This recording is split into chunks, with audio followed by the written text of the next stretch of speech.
কালকে এখানে পুলিশ তদন্ত যেটা আসছিল, এখানে অনেক অনেক গণ্যমান্য ব্যক্তি ছিল এবং এই ওয়ার্ডের মেম্বার তাও ছিল।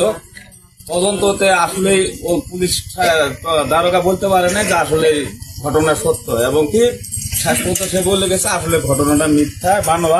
আর সঠিক জানি আর তদন্ত করছি যে আমি এমপি সদস্য হিসেবে আমি প্রমাণ দিলাম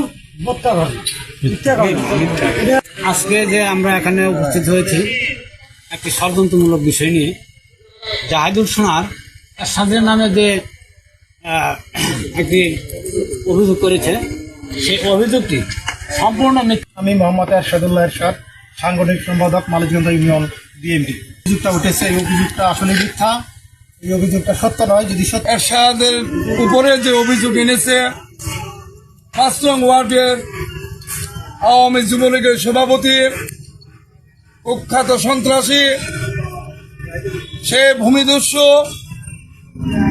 এরশাদের উপরে যে অভিযোগ এনেছে এতে প্রমাণ হয়েছে অভিযোগটি সম্পূর্ণ মিথ্যা এবং বানোয়াট।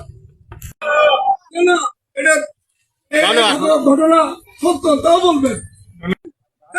হয়েছিল জমি নিয়ে আজকে দীর্ঘ প্রায় ৫-৭ বছর ধরে কাউল কেলেঙ্কার আমাদের জমিটা তার কাছে আমরা পাই, কাগজপাতি দেখাই।